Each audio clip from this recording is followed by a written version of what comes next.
आप सबों का प्रभु यीशु मसीह के नाम में अभिवादन। आप सबों का मैं स्वागत करता हूं। आइए इससे पहले कि हम आराधना करें और प्रभु के वचन को सुने, हम प्रार्थना करेंगे।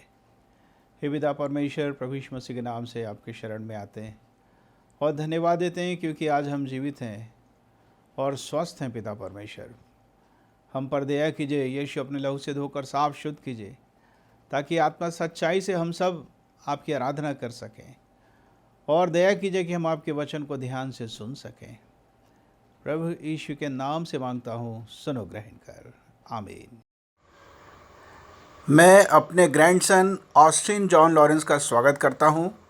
हालांकि उम्र उनकी केवल 8 साल के आसपास की है, पर वो वर्शिप में आज पहली बार कीबोर्ड बजाने जा रहे हैं। सो मैं महिमा प्रभु यीशु को देता हूँ।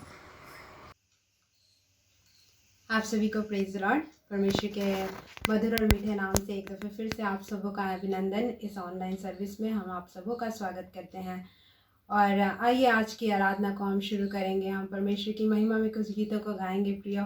और जैसे कि हम जानते हैं कि अभी का जो समय है बहुत कठिन है, चारों तरफ भय का माहौल है और लोग भय से ग्रसित हैं, लेकिन हमारे पास एक आश्वासन है जो परमेश्वर ने हमें दिया है। कहता है, मत डर क्योंकि मैं तेरे साथ हूँ। और सचमुच में जब परमेश्वर हमारे साथ है तो हमें डरने की आवश्यकता नहीं है।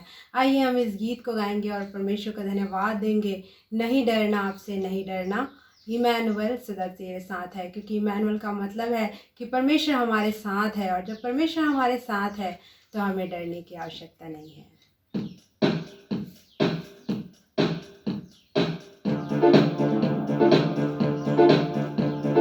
नहीं डरना, आपसे नहीं डरना, इमैनुअल सदा तेरे साथ है। नहीं डरना, आपसे नहीं डरना, इमैनुअल सदा तेरे साथ है। तेरी भलाइयों को गिन नहीं सकते, कामों में तू प्रभु कितना महान है। तेरी भलाइयों को गिन नहीं सकते, कामों में तू प्रभु कितना महान है। नहीं डरना, आपसे नहीं डरना, इमैनुअल सदा तेरे साथ है।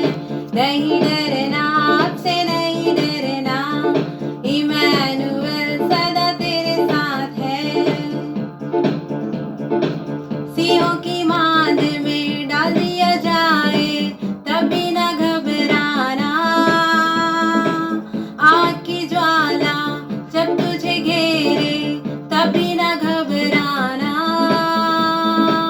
सिंहों की मांद में डाल दिया जाए तभी ना घबराना। आग की ज्वाला जब तुझे घेरे तभी ना घबराना। आंखों की पुतली समान वो संभाले, हाथों में वो तुझे थामे रहेगा। आंखों की पुतली समान वो संभाले, हाथों में वो तुझे थामे रहेगा।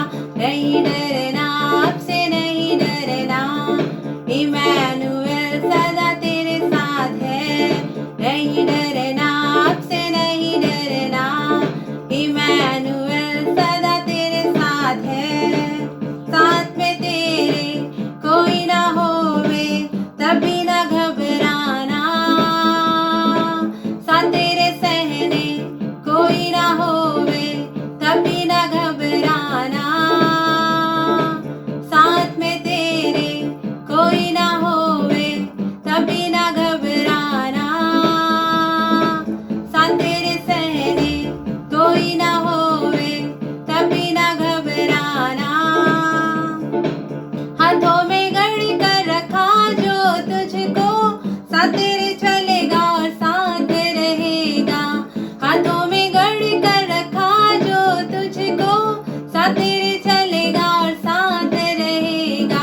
नहीं डरना, आपसे नहीं डरना, इमैनुअल सदा तेरे साथ है। नहीं डरना, आपसे नहीं डरना, इमैनुअल सदा तेरे साथ है। तेरी भलाइयों को गिन नहीं सकते,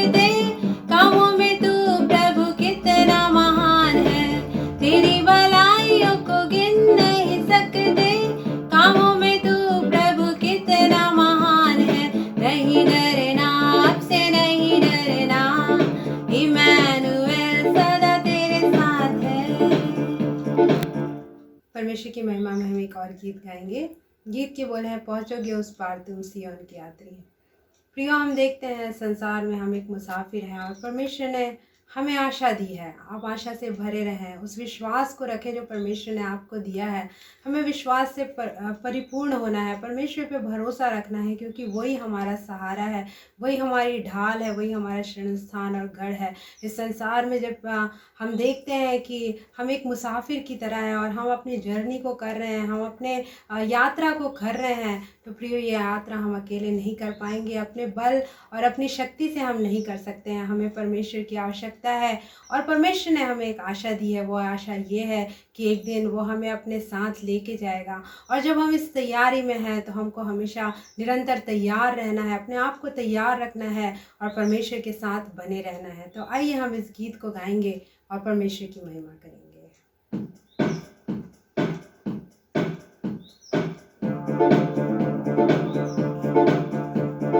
पहुँचोगे उस पार तुम सिय्योन के यात्री, लहरों को देखकर डरना नहीं। पहुँचोगे उस पार तुम सिय्योन के यात्री, लहरों को देखकर डरना नहीं। सागर को, आंधियों को जिसने बनाया वो है कश्ती में तेरी। सागर को, आंधियों को जिसने बनाया वो है कश्ती में तेरी। विश्वास की नैया में जब जाओगे पार, हारेगा जब मन खेते खेते पतवार। विश्वास की नैया में जब जाओगे पार, हारेगा जब मन खेते खेते पतवार। डरना नहीं, यीशु साथ है वही, पहुँच जाएगा तुझे वो मंजिल पे तेरी। डरना नहीं, यीशु साथ है वही, पहुँच जाएगा तुझे वो मंजिल पे तेरी। तेरा वतन यहाँ है कहाँ, परदेसी मुसाफिर है तू यहाँ। तेरा वतन यहाँ है कहाँ, परदेसी मुसाफिर है तू यहाँ। है उस पार तेरा अब्दी वतन, हो रहा तैयार जहाँ स्वर्गीय भवन। है उस पार तेरा अब्दी वतन, हो रहा तैयार जहाँ स्वर्गीय भवन। मेमने की महिमा है रोशनी वहाँ, जिससे वहाँ हर कण रोशन रहेगा। मेमने की महिमा है रोशनी वहाँ, जिससे वहाँ हर कण रोशन रहेगा।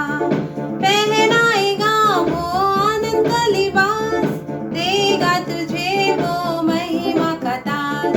पहनाएगा वो आनंद का लिबास, देगा तुझे वो महिमा का ताज। पहुँचोगे उस पार तुम सिय्योन के यात्री, लहरों को देखकर डरना नहीं।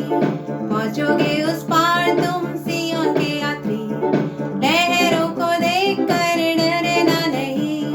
सागर को, आंधियों को जिसने बनाया वो है कश्ती में तेरी। सागर को, आंधियों को जिसने बनाया वो है कश्ती में तेरी। इससे पहले कि हम आराधना में जाएं, मैं आपके सामने वचन में से एक आयत पढ़ना चाहूँगी। भजन संहिता 33 उसका 18 आयत से आगे ये लिखा है, देखो यहोवा की दृष्टि उसके डरवैयों पर और उन पर जो उसकी करुणा की आशा रखते हैं बनी रहती है, कि वह उनके प्राण को मृत्यु से बचाए और अकाल के समय उनको जीवित रखे। हम यहोवा का आसरा देखते आए हैं, वह हमारा सहायक और हमारी ढाल ठहरा है। हमारा हृदय इसके कारण आनंदित होगा, क्योंकि हमने उसके पवित्र नाम का भरोसा रखा है। प्रियो, जबकि संसार में हम देखते हैं चारों तरफ क्लेश है, दुख है, मुसीबत है, हमको परमेश्वर पे भरोसा रखना है, क्योंकि वो हमारी सहायक और हमारी ढाल है, वो हमारा शरण स्थान परमेश्वर है। वचन कहता है, संकट में अति सहज से मिलने वाला सहायक है। संकट के दिन यहोवा को पुकार तो वह तेरी सुनेगा। प्रियो, आज हमें पुकारने की आवश्यकता है, आज हमें परमेश्वर से बोलने की आवश्यकता है, क्योंकि वो हमारी सुनता है। क्यों ना ना हम इस समय अपने ध्यान को परमेश्वर की ओर केंद्रित करें और हम परमेश्वर से कहें कि परमेश्वर आप हमारा सहारा, आप हमारा गढ़, आप हमारा बल और आप हमारी ढाल है। ये समय जबकि बहुत कठिन है मानव जाति के लिए, क्यों ना हम परमेश्वर को पुकारें, परमेश्वर से कहें कि परमेश्वर आप हमारी सहायता करिए। आपकी परिस्थिति कैसी भी क्यों ना हो, परमेश्वर सक्षम है हमारी परिस्थिति को बदलने के लिए। वह ऐसा परमेश्वर है जो सारी पृथ्वी का कर्ता है, सारी सृष्टि को बनाने वाला है। उसने आपके नाम को अपने हथेली पे खोद के रखा है। प्रियो परमेश्वर ना तो हमें छोड़ेगा, ना हमें कभी त्यागेगा। इस बात को हमें याद रखना है और हमको परमेश्वर पे भरोसा रखना है। आइए हम सब मिलकर उस परमेश्वर की महिमा करेंगे, उसकी आराधना करेंगे, उसके नाम को धन्य कहेंगे, क्योंकि वही हमारा सहायक है, वही हमारी ढाल है। वो राजाओं का राजा और प्रभुओं का प्रभु परमेश्वर है। उसके समान कोई दूसरा ईश्वर नहीं है। हम उसकी आराधना करें, उसकी महिमा करें। आप जहाँ कहीं भी हैं इस समय एक मन होकर हम सब परमेश्वर को पुकारेंगे, क्योंकि वो हमारी सुनता है। प्रियो, हम परमेश्वर को धन्यवाद देंगे, उसकी भलाइयों को स्मरण करेंगे। यदि आज आप और मैं जीवित है, संसार में है, तो ये सिर्फ और सिर्फ उसकी दया है, ये उसकी करुणा है और उसका महान प्रेम है जो उसने आपसे और मेरे से किया है और आज हम इस संसार में पाए जाते हैं। प्रियो, उस परमेश्वर को धन्यवाद दे। परमेश्वर, हम आपकी महिमा करते हैं, हम आपकी स्तुति करते हैं, आपकी आराधना करते हैं। आप राजाओं का राजा और प्रभुओं का प्रभु है, अखंड भूमंडल का सृष्टिकर्ता परमेश्वर है। खुदावन, हम आपकी तारीफ करते हैं परमेश्वर, हम आपके नाम को धन्य कहते हैं। हम जानते हैं यीशु मसीह आपके नाम में सामर्थ है, आपके नाम में छुटकारा है। आप छुटकारा देने वाला परमेश्वर है। हमारी परिस्थिति परमेश्वर आपके नियंत्रण में है। आप हमारी परिस्थिति को बदलने में सक्षम परमेश्वर, हम आपकी महिमा करते हैं परमेश्वर पिता। हम आपकी स्तुति करते हैं और आपको धन्य कहते हैं परमेश्वर। आपकी आराधना हो, आपकी महिमा हो परमेश्वर पिता। धन्यवाद यीशु, धन्यवाद परमेश्वर पिता। We thank you Lord, we worship you। सारी सृष्टि के मालिक तुम ही हो, सारी सृष्टि के रक्षक तुम ही हो। करते हैं तुझको सादर प्रणाम, गाते हैं तेरे गुणगान। सारी सृष्टि के मालिक तुम ही हो, सारी सृष्टि के रक्षक तुम ही हो। करते हैं तुझको सादर प्रणाम, गाते हैं तेरे गुणगान।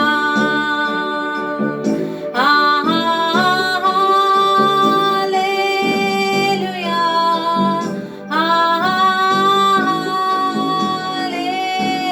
हालेलुया,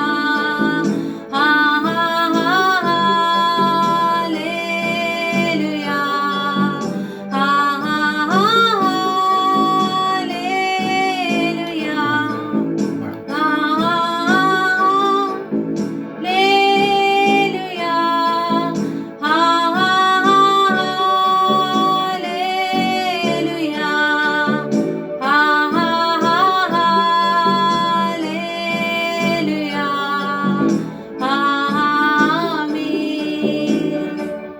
हम है तेरे हाथों की रचना, हम पर रहे तेरी करुणा। तन मन धन हमारा तेरा है, इन शैतान को छूने न देना। हम है तेरे हाथों की रचना, हम पर रहे तेरी करुणा। तन मन धन हमारा तेरा है, इन शैतान को छूने न देना।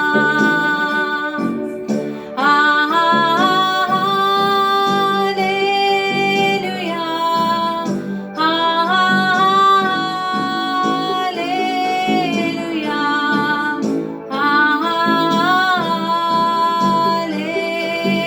हालेलुया,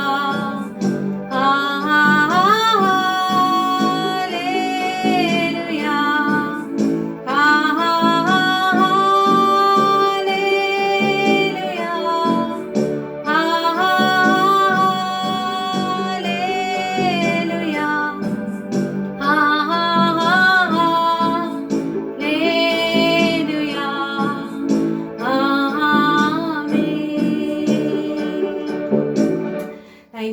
परमेश्वर पिता हम आपकी महिमा करते हैं, आपकी स्तुति करते हैं परमेश्वर पिता।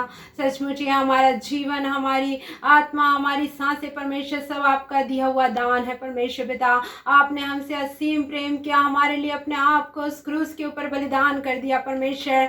आपके जैसा कोई प्रेम करने वाला ईश्वर इस संसार में नहीं है परमेश्वर पिता। एक माँ से बढ़कर आप हमसे प्रेम करने वाले परमेश्वर हैं। इस बात के लिए हम आपकी महिमा करते हैं, आपकी आराधना करते हैं परमेश्वर। आपको धन्यवाद देते हैं क्योंकि आप महान हैं, आप जीवित हैं परमेश्वर पिता। आपकी तारीफ हो परमेश्वर। हम आपकी तारीफ करते हैं, आपकी आराधना करते हैं परमेश्वर पिता।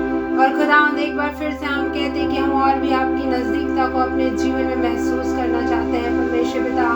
इस परिस्थिति में हम और भी आपके निकट आना चाहते हैं क्योंकि परमेश्वर आपके निकट आनंद की भरपूरी है परमेश्वर पिता। हम आप में और भी बने रहना चाहते हैं परमेश्वर पिता। हम उस स्थान पे रहना चाहते हैं जहाँ पर हम आपकी बातों को सुन सके परमेश्वर पिता। मैं धन्यवाद देती हूँ, आपकी महिमा हो, आपकी स्तुति हो, आपकी आराधना हो परमेश्वर पिता। हम आपकी हजूरी में आते हैं खुदावन, हम और भी आपकी निकटता को महसूस करना चाहते हैं परमेश्वर पिता। हम और भी परमेश्वर आपकी उपस्थिति में भरना चाहते हैं। हम आपकी महिमा करते हैं, आपकी स्तुति करते हैं, आपकी आराधना करते हैं परमेश्वर। धन्यवाद यीशु, धन्यवाद यीशु।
और भी आपके करीब रहना चाहते हैं खुदावन।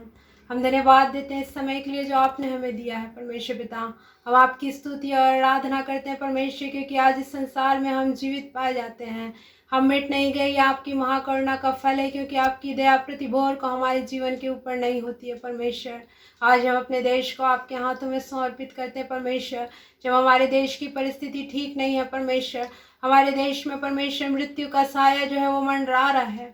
आज यही आपसे निवेदन है परमेश्वर, हम कलीसिया मिलकर आपसे प्रार्थना करते हैं परमेश्वर, हमारे देश पर अनुग्रह करिए परमेश्वर पिता। ये महामारी इस समय ठलने पाए परमेश्वर पिता, अपनी दया को इस देश पर उंडेल दीजिए परमेश्वर। हमारे कलीसिया में जितने भी बीमार हैं हर एक को छुइए, चंगाई को दीजिए इसी समय परमेश्वर पिता, आपकी सामर्थ बहने पाए और हर एक लोग परमेश्वर जो बीमार हैं परमेश्वर स्वस्थ होने पाए परमेश्वर। हम धन्यवाद देते हैं इस जीवन के लिए जो आपने दिया है। सारी आदर सारी महिमा आपके नाम को देते हैं और परमेश्वर हर एक बातों में महिमा और आदर और श्रेय आपको देते हुए इस विनती को यीशु नासरी के नाम से मांगते हैं। सुनिए और बड़ी दया से ग्रहण करिए पिता, आमीन। मैं आज एक ऐसे व्यक्ति के विषय में आपको बताना चाहता हूँ जिसका प्रारंभ तो बहुत ही अच्छा हुआ, उसकी कल्पनाओं से परे परमेश्वर ने उसे बहुत ऊंचा स्थान दिया, परंतु कई बार गलत निर्णय लेने की वजह से वो क्रमशः गिरता ही चला गया, उसका स्तर गिरता ही चला गया और उसका अंत बहुत ही दुखदाई हुआ। प्रियो, आज मैं शाऊल राजा के विषय में बताना चाहता हूँ। शाऊल राजा इज़राइल देश का सबसे पहला राजा था। जब शमूएल न्यायी था और भविष्यवक्ता था, उन्हीं दिनों में इज़राइलियों ने अन्य जातियों के न्यायी परमेश्वर से मांग किया कि हमारे पास भी एक राजा होना चाहिए। इस बात को सुनकर शमूएल दुखित हुआ और परमेश्वर भी दुखित हुआ, क्योंकि परमेश्वर उनका राजा हुआ करता था, परंतु फिर भी परमेश्वर ने उन्हें एक राजा दिया। यदि आप पढ़ेंगे पहला शमूएल 9 अध्याय से लेकर पहला शमूएल के आखिरी अध्याय तक और दूसरा शमूएल उसके पहले अध्याय तक पढ़ेंगे तो आपको शाऊल राजा का पूरा इतिहास मिल जाएगा।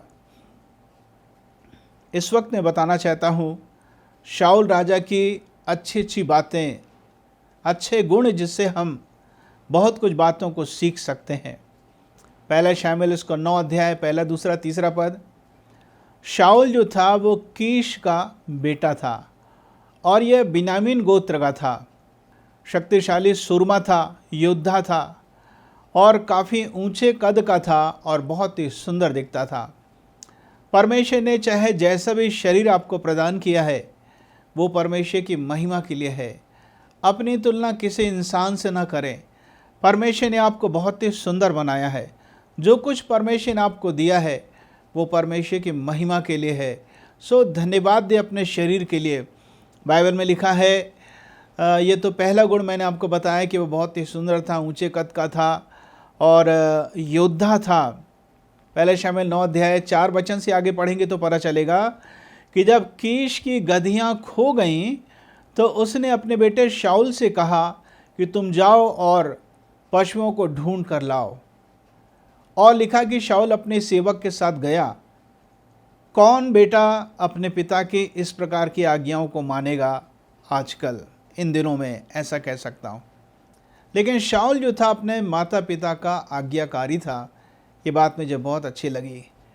तीसरी बात जो मुझे अच्छी लगी, जब आप पूरा पहला शमूएल 9 अध्याय पढ़ेंगे तो आपको पता चलेगा कि जब वो कुछ समय तक ढूंढे और गधियाँ नहीं मिली तो उन्हें लगा कि अब वापस चले जाना चाहिए, परंतु शाऊल के सेवक ने कहा, इस नगर में परमेश्वर का एक दास रहता, भविष्यवक्ता रहता है, चलिए हम वहाँ जाकर उससे पूछेंगे। शाऊल के अंदर एक और अच्छा गुण था, वो अपने सेवक की बात को सुना। यानी कि सुनने की आदत बहुत अच्छी बात है। बाइबल में लिखा है, सुनने में तत्पर हो, बोलने में धीमे हो। और हमारे साथ उल्टा ही होता है। हम बोलने के लिए हमेशा तैयार रहते हैं और सुनने में काफ़ी धीमे रहते हैं।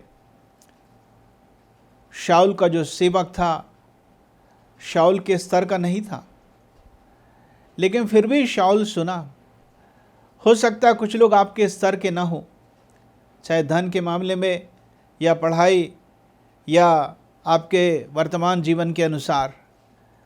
कुछ लोग आपसे नीचे स्तर के हो सकते हैं, परंतु प्रियो मैं कहना चाहता हूँ उनके पास भी अच्छी बातें आपके लिए हो सकती हैं। सो ध्यान से सुनना है। सो शाऊल ने सुना और परमेश्वर पर विश्वास किया और परमेश्वर के नबी पर, भविष्यवक्ता पर भी विश्वास किया। और तब वो लोग आपस में बात करते हैं, चलो हम शमूएल नबी के पास चलते हैं। सो हमें परमेश्वर पर विश्वास करना है, परमेश्वर के जन पर, चाहे वो पास्टर प्रचारक हो या भविष्यवक्ता हो, उन पर विश्वास करना चाहिए।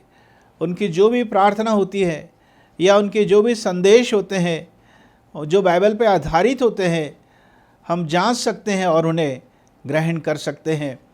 जब वो जा ही रहे थे या बातचीत कर ही रहे थे तो उन्होंने एक और विषय पर बातचीत किया जो मुझे बहुत अच्छी लगती है। वो ये कि जब हम प्रभु के दास के पास जाएंगे तो खाली हाथ नहीं जा सकते, हमें कुछ भेंट लेकर जाना चाहिए। और उनके पास बहुत ही कम भेंट थी, पर फिर भी वो उसी भेंट को लेकर गए। जी हाँ प्रियो, मैं आपसे कहना चाहता हूँ, जब आप प्रभु के दास के पास जाते हैं, चाहे वो अपने चर्च के हैं या दूसरे चर्च के हैं, पूरी कोशिश करें कि आप उनके लिए कुछ न कुछ लेकर जा सकें। और शमूएल को परमेश्वर ने पहले से ही बता दिया था कि एक जवान आएगा और वो ही इज़राइल का राजा नियुक्त होगा और तुझे अभिषेक करना है। और आप उस अध्याय में पढ़ सकते हैं, बहुत बारीकी से वर्णन किया गया है। और जब शमूएल से उनकी मुलाकात होती है और कुछ समय के पश्चात शमूएल जो है वो शाऊल का अभिषेक करता है। यदि आप पढ़ें पहला शमूएल 10 अध्याय, उसके 6 पद को, 9 पद को और 27 पद को, पहले शमूएल 10 का 6, 9 और 27। 6 पद में लिखा है, जब वो सारी बात शमूएल शाऊल से कह चुका, जैसे ही शमूएल और शाऊल ने पीठ फेरा अपने अपने स्थान जाने के लिए, त्यों ही परमेश्वर ने शाऊल के मन को परिवर्तित किया। ये बात मुझे बहुत अच्छी लगती है। वैसे शाऊल जो था वो बदमाश नहीं था, बहुत अच्छा व्यक्ति था, परमेश्वर पर विश्वास करता था, भेंट चढ़ाने वाला था, परमेश्वर के नबियों पर विश्वास करने वाला था, परमेश्वर का सहारा लेने वाला था, पर फिर भी उसे मन फिराव की आवश्यकता पड़ी। प्रियो, मैं कहना चाहता हूँ, मन फिराओ ये बाइबल का आदेश है। यहेजकेल 36 के 26 में लिखा है कि मैं तुम्हें एक नया मन दूंगा। सो परमेश्वर ने शाऊल के मन को परिवर्तित किया। शमूएल ने कहा, जब तुम एक नियुक्त स्थान में पहुंचोगे, एक निश्चित स्थान में पहुंचोगे, तो वहाँ नबियों का एक दल मिलेगा और वे आराधना कर रहे होंगे, और जैसे तुम उनके साथ हो लोगे, पवित्र आत्मा तुम पर बल से उतरेगा। और बाइबल में लिखा है पहले शमूएल 10 के 9 में, जब वो उस स्थान में पहुंचा तो वह पवित्र आत्मा से भर गया। और बाइबल में साफ लिखा हुआ है, जब पवित्र आत्मा उसके पर उतरा बल के साथ, तो वह परिवर्तित होकर और ही मनुष्य हो गया। और ही मनुष्य का मतलब एक फर्क व्यक्ति बन गया। मन फिराना सबसे पहली बात है मसीही जीवन में, या मसीही जीवन की वो प्रारंभिक बात है, सबसे प्रथम बिंदु जहाँ से दौड़ स्टार्ट करना है, शुरू करना मसीही जीवन की दौड़ को। और दूसरी बात, हमें पवित्र आत्मा से परिपूर्ण होना है। दूसरी बात, हमें पवित्र आत्मा से परिपूर्ण होना है। पवित्र आत्मा का बपतिस्मा बहुत ही ज़रूरी है। हम देखते हैं नए नियम में तमाम लोग जो पवित्र आत्मा से भरे अज्ञात भाषा बोले, अन्य भाषा बोले, अननोन टंग्स, अन्य भाषा बोले, वो समझे नहीं कि क्या बोल रहे हैं। जब पवित्र आत्मा का एक और वरदान काम करता है, तभी हम उस अर्थ को समझ पाते हैं। प्रियो, मैं ये कहना चाहता हूँ, शाऊल अच्छा था, लेकिन इतना ही पर्याप्त नहीं था। 2 परिवर्तन की आवश्यकता थी, मन फिराव तथा पवित्र आत्मा से भर जाना। सो जब शमूएल ने शाऊल को राजा नियुक्त किया और यह बात इज़राइलियों को मालूम चल गई कि वह अब हमारा राजा है, तो पहला शमूएल 10 के 27 में लिखा है, परंतु कई लोगों ने शाऊल को तुच्छ जाना और कहा, यह जन हमारा क्या उद्धार करेगा, और उसके पास भेंट लेकर नहीं आए। प्रियो, मैं कहना चाहता हूँ, आपका लीडर, आपका पास्टर, आपका भविष्यवक्ता हो सकता है आपके समान उतना ज़्यादा पढ़ा लिखा ना हो सकता आपके स्तर का ना हो सकता उतना धनवान ना हो, लेकिन तो भी परमेश्वर ने आपके लिए उसे एक लीडर, एक अगुवा के रूप में नियुक्त किया है। आपको चाहिए कि आप उनकी बातों को ध्यान से सुने, उसे तुच्छ ना जाने। लिखा है शाऊल को इतना तुच्छ जाने कि भेंट लेकर नहीं आए। जो भेंट लेकर नहीं आता है वो वास्तव में अपने अगुवे को तुच्छ जानता है। अब हम देखते हैं पहला शामिल उसके 11 अध्याय में कि अम्मोनी नहाश नाम के राजा ने गिलाद के याबेश में छावनी डाली और कहा कि मैं तुम सबको हरा देना चाहता हूँ। और वहाँ के जो लोग थे वो डर गए, भयभीत हो गए और उन्होंने कहा कि हम तुझसे वाचा बांधना चाहते हैं, समझौता करना चाहते हैं। नहाश ने कहा कि ठीक है, लेकिन मैं तुम्हारी दाहिनी आँख को ले लूँगा, एक आँख तुम्हारी ले लूँगा। उन्होंने कहा कि आप 7 दिन रुकिए, और सारे लोग रोने लग गए। और जैसी ये बात शाऊल को पता चलती है, वह पवित्र आत्मा से भर गया। वहाँ कोई मीटिंग नहीं थी, वहाँ कोई वर्शिप नहीं हो रहा था, आराधना नहीं हो रही थी, प्रार्थना नहीं हो रही थी, परंतु एक बैड न्यूज़ को, एक खराब संदेश को सुनने के बाद वह पवित्र आत्मा से भर गया, अर्थात परमेश्वर के गुणों से भर गया, परमेश्वर की उपस्थिति से भर गया, ताकि वो एक अच्छा निर्णय ले सके। प्रियो, मैं कहना चाहता हूँ, अम्मोनी एक घृणित जाति है। ये कई तरह के पापों की ओर संकेत करती है जाति। नहाश का शाब्दिक अर्थ होता है सांप।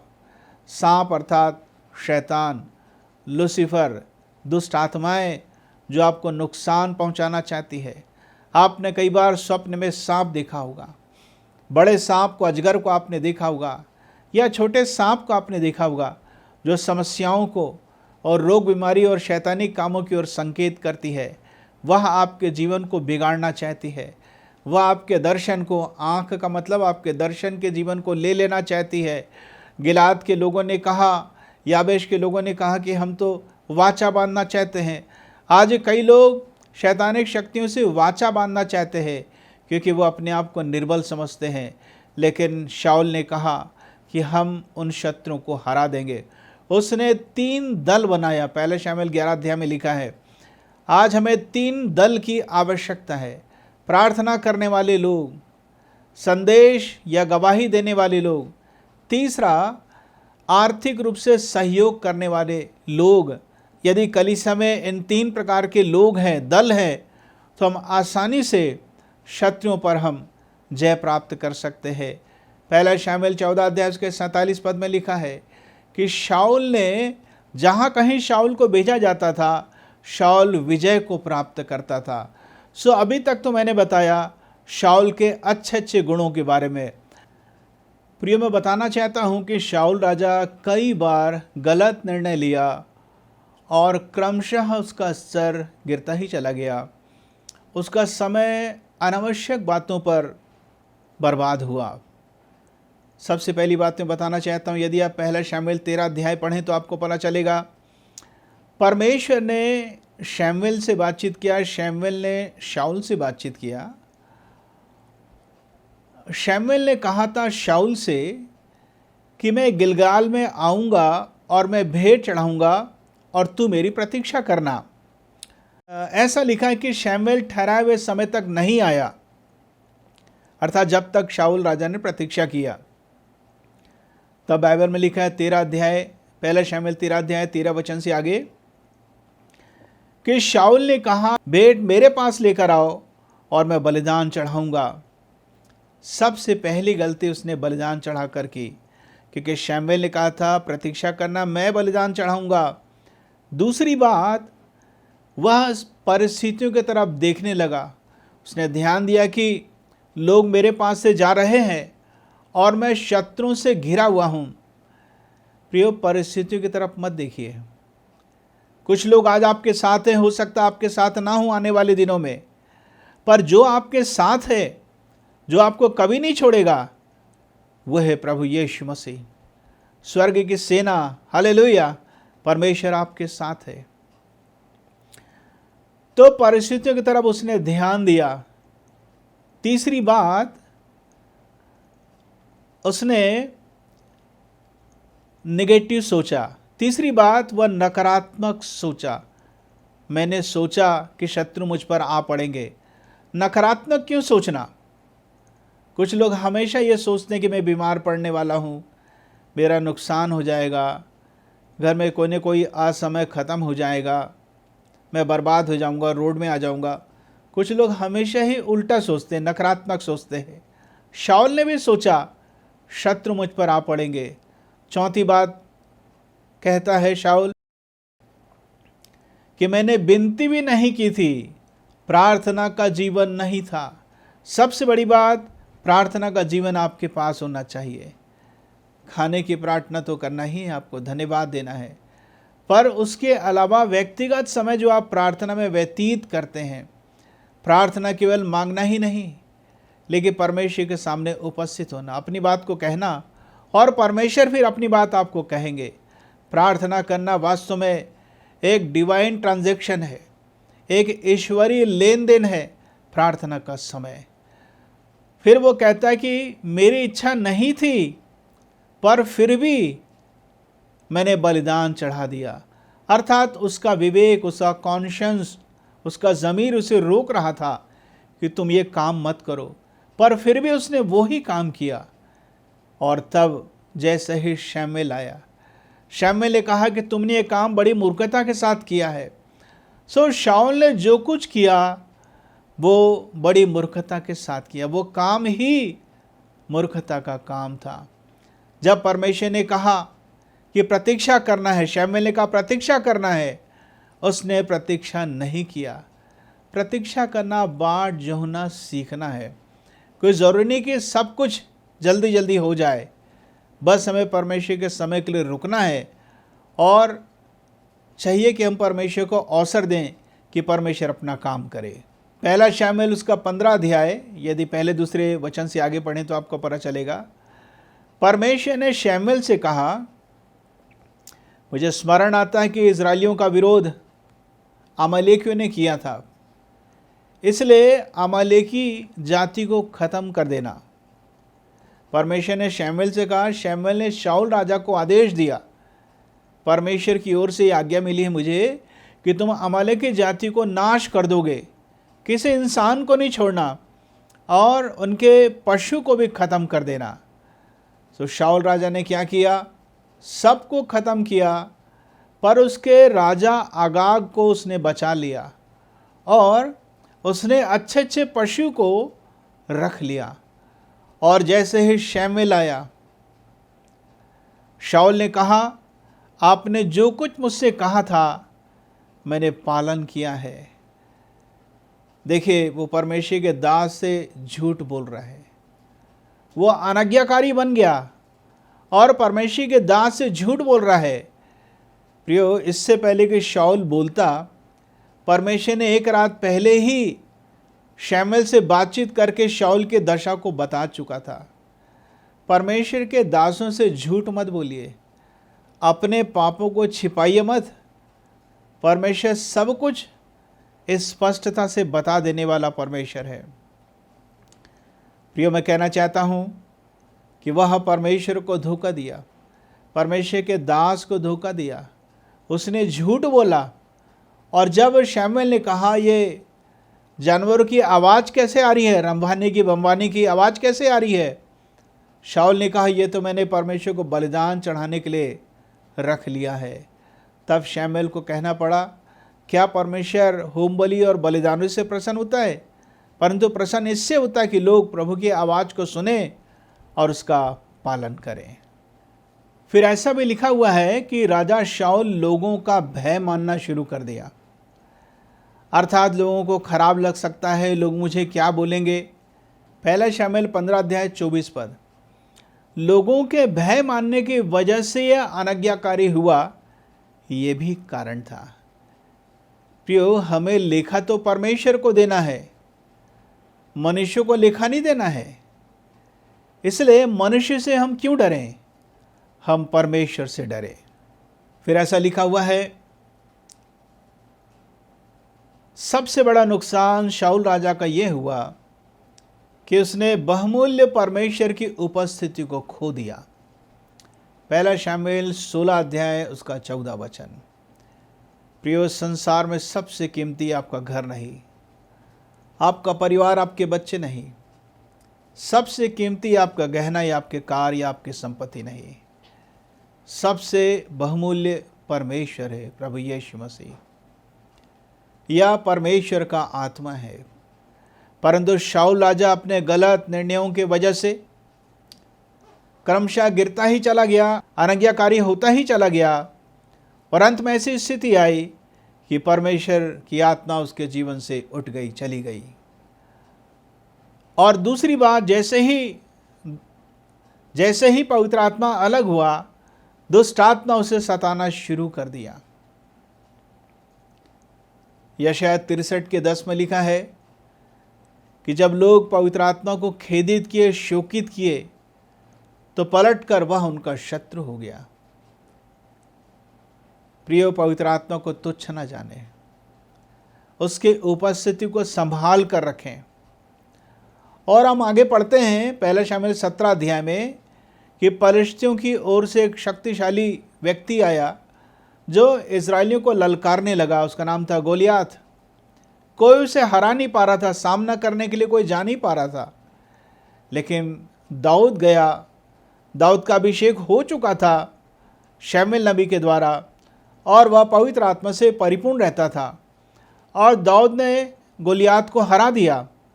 और तब 18 अध्याय में लिखा है, पहला शमूएल 18 अध्याय में, कि लोगों ने प्रशंसा किया दाऊद की भी और शाऊल की भी।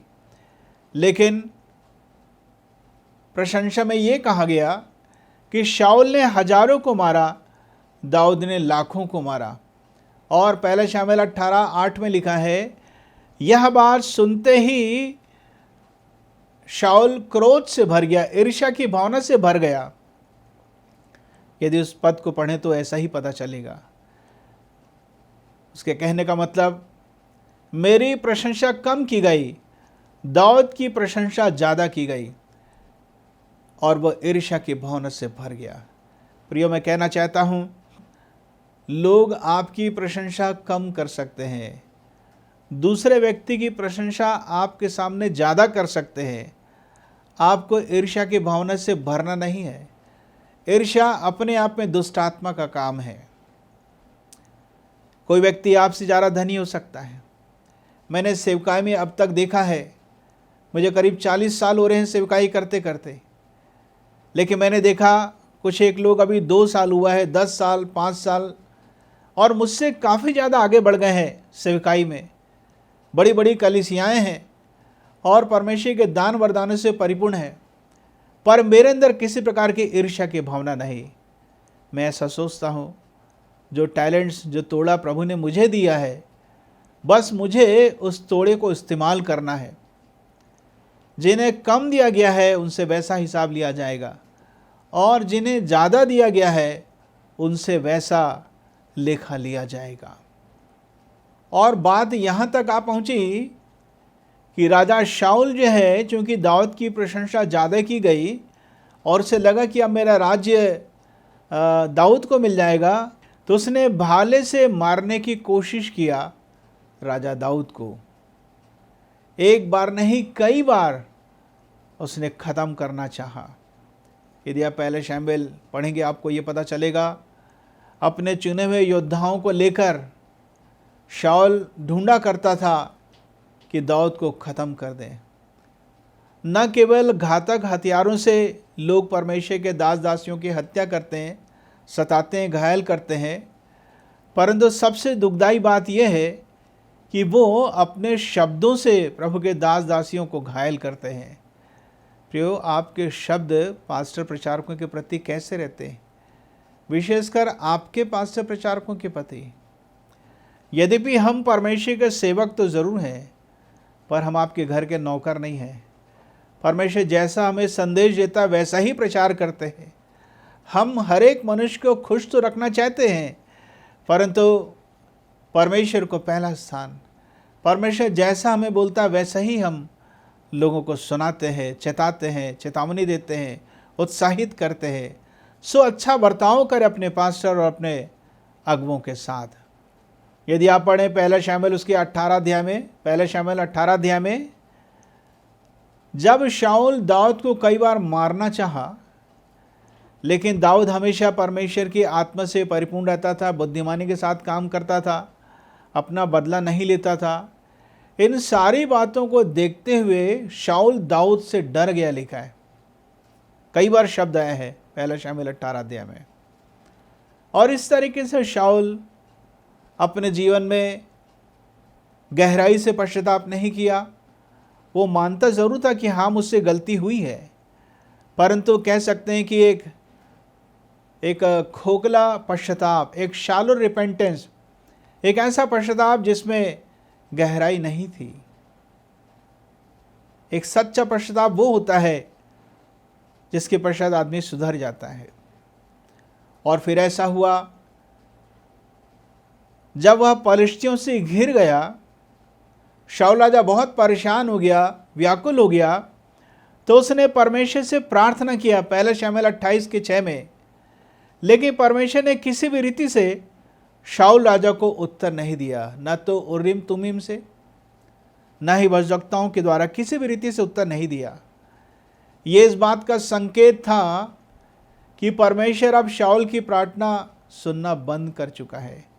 उसे एक ही काम करना था, आंसू के साथ अपने सारे पापों को मान लेना था, परंतु उसने नहीं माना। और फिर लिखा है, एक जादू टोना करने वाली स्त्री के पास चला गया जो इंदौर में रहती थी। भारत का इंदौर नहीं, पैलेस्टाइन का इंदौर, वहाँ वो उसके पास चला जाता है, भेष बदल कर जाता है। प्रियो, बाइबल में साफ लिखा है, हमें ना तो जादू टोना करना है, ना ही जादू टोना करवाना है। ना आप इसे प्रैक्टिस करें, ना ही आप इस प्रकार के लोगों की खोज करें कि वो जादू टोना से आपकी सहायता करे। परमेश्वर की दृष्टि में एक घृणित है और ये श्राप लेकर आता है। लेकिन उससे कोई भी सहायता नहीं मिलती है। और जब वह पलिश्तियों से घिर जाता है, तब अपने हथियार ढोने वाले से कहता कि मुझे मार कर ख़त्म कर दे। पहला शमूएल 31 के 4 में लिखा है कि उसने आत्महत्या करने के लिए प्रयास किया। पहला शमूएल 31 के 4 में लिखा है, उसने आत्महत्या करने का प्रयास किया अपने ही हथियार से। आत्महत्या कभी नहीं करना चाहिए, आत्महत्या का प्रयास नहीं करना चाहिए। बाइबल में साफ लिखा कि हत्या नहीं करना। हत्या दूसरों की भी हो सकती है, हत्या हम अपने आप की भी कर सकते हैं, पर यह गलत है। अपने आप की हत्या नहीं करना है। और आखिरी बात, वह अपने हथियार ढोने वाले से कहता है मुझे मार दे, मुझे ख़त्म कर दे, क्योंकि उसका प्राण निकल नहीं रहा था। प्रियो, इस संसार को छोड़ते छोड़ते अपने आप को तो अपराधी बनाया ही, परंतु उसने दूसरे को भी अपराधी बना दिया। दूसरा शमूएल पहला अध्याय में लिखा है, जब एक व्यक्ति ने शाऊल को मारकर ख़त्म किया, वो ये समझकर दाऊद के पास गया कि मुझे इनाम मिलेगा क्योंकि मैंने दाऊद के शत्रु को ख़त्म किया है। जैसे ही दाऊद को पता चलता है कि इस व्यक्ति ने शाऊल राजा को ख़त्म किया है, उस व्यक्ति को मृत्यु की सज़ा मिलती है। मैं यही कहना चाहता हूँ, अच्छा निर्णय लीजिए, अपना जीवन ठीक करिए, प्रभु के पास लौट कर आइए, दूसरे को अपराधी ना बनाए। सो इस संदेश के द्वारा परमेश्वर आप सबको बड़ी आशीष दे। आइए हम प्रार्थना करें। पिता परमेश्वर, यीशु के नाम से आपके पास आते हैं, आपके नाम को धन्य कहते हैं। बहुत सारे लोगों के पास एक अच्छी शुरुआत है, बहुत बड़ी बड़ी और अच्छी गवाही उनके पास है, परंतु वर्तमान में वो कैसे हैं आप ही जानते हैं और वो जानते हैं। दया कीजिए कि पश्चाताप करके लौट कर आएँ, अपना जीवन समर्पित करें, आपके मार्ग में चल सकें। हर एक छोटा गलत निर्णय उनके जीवन के बड़े भाग को नाश कर सकता है। इसे गलत निर्णय से बचाइए, अच्छा निर्णय ले सकें। दया कीजिए। आपकी उपस्थिति के लिए, आपकी सहायता के लिए मैं धन्यवाद देता हूँ। प्रभु यीशु के नाम से मांगता हूँ, सुनो ग्रहण कर, आमीन। अब हमारे परमेश्वर पिता का प्रेम, प्रभु यीशु मसीह का अनुग्रह और पवित्र आत्मा की सहभागिता हम में से हर एक के साथ हमेशा तक होता रहे, आमीन।